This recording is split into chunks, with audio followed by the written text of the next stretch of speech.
Good day, everyone. This presentation will discuss the speech of Corazon Aquino before the U.S. Congress. We choose this topic because it summarizes the history about the Declaration of Democracy in the country.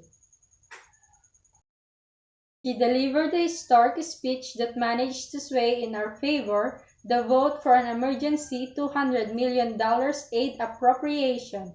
In the moving speech penned by her speechwriter and our current ambassador to the United Nations, Teddy Locsin Jr., Aquino defended her reconciliatory stand on the communist insurgency, a sensitive issue in the U.S. Given that this was 1986 and asked for financial and towards rebuilding the Philippine economy.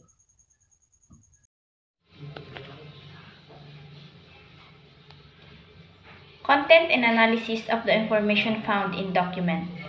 In September 22, 1972, Opposition Senator Benigno Aquino Jr. together with senators, publisher, and anyone who had spoken up for democracy was arrested at the Manila Hilton Hotel in Ermita, Manila by elements of the Philippine Constabulary Metropolitan Command.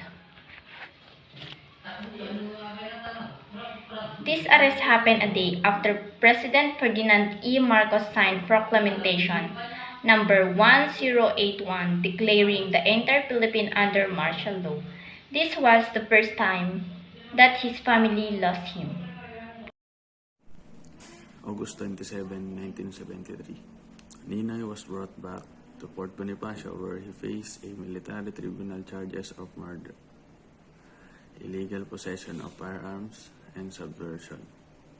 August 13, 1983. Aquino began a murdering week-long flight that took him from Boston to Los Angeles and through Singapore, Hong Kong, and Taiwan.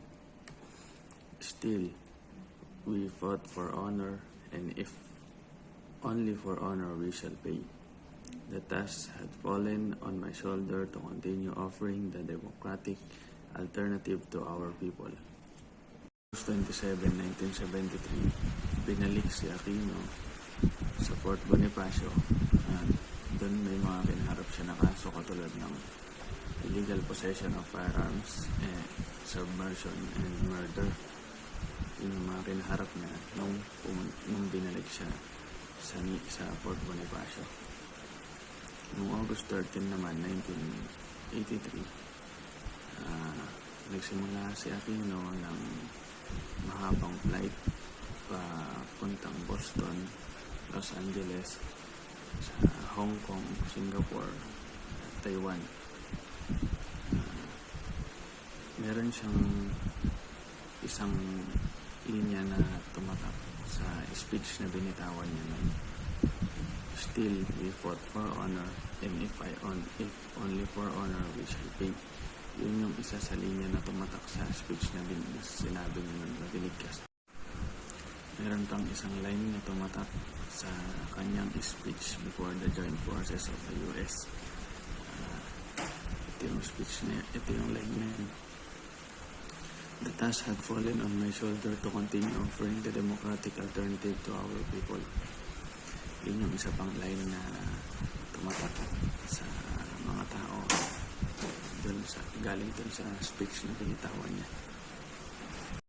May 1984, new elections for parliament took place and opposition parties claimed 58 of the 183 available seats even though there were large allegations of election fraud.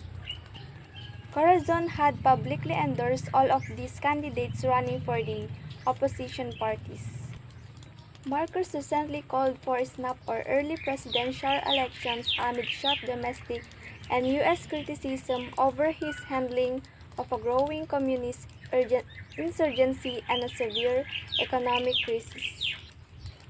Kamakailan ay nanawagan si Marcos ng snap o early presidential elections sa gitna ng matinding pambabatikos ng domestic at US sa kanyang panghawak sa lumalagong komunistang insurhensa at isang matinding krisis sa ekonomiya.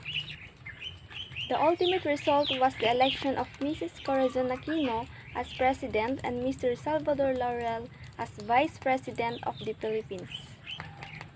Sa kabila ng kakulangan ng karanasan sa politika, isinaalang-alang ni Corazon, isinaalang-alang niya ang pagtakbo laban kay Marcos kung 1 milyong pirma ang makokolekta at 72 milyon ang nagsabing na kolekta. Ang resulta, si Mrs. Corazon Aquino ang Pangulo at ikalawa namang Pangulo ay si Mr. Salvador.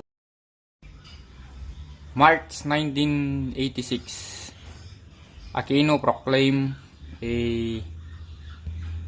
provisional constitution and soon thereafter appointed a commission to write a new constitution. She failed to undertake fundamental economic or social reforms and her popularity steadily declined as she faced continual outcries over economic injustice and political corruption.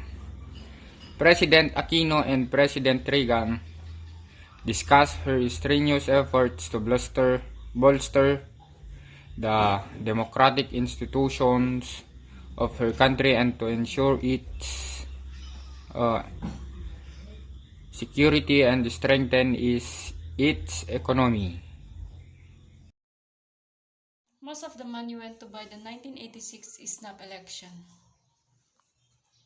On top of that, we have been left with a staging foreign debt of 26 billion and nothing to show for it except some remarkable architecture in New York.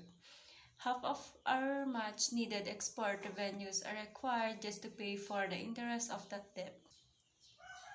It is stated also that Filipinos face a communist insurgency that feeds on economic deterioration even though they carry a greater share of the free world defenses in the Pacific. These are the only two of many burdens of people carry even as they try to build a worthy and enduring for the new democracy that may serve as well as they read out for freedom in Asia. And Cory Aquino was devastated and sad about the situation of the country, about 2 decades of social and political oppression. Contribution and relevance of the document in understanding the grand narrative of Philippine history. In the speech of former President Corazon Aquino gives us the insight on how Filipinos struggle to attain freedom and between the insisted resistance from the past have inspired Filipino revolutionaries in our current era. It also gives clarification about what really happened during the time of Ninoy Aquino. So in the speech of Corazon Aquino, nagbigay po siya ng insights on how we attain freedom. She also gave points on what her husband, Ninoy Aquino, did in fighting for the democracy against the former President Ferdinand E. Marcos.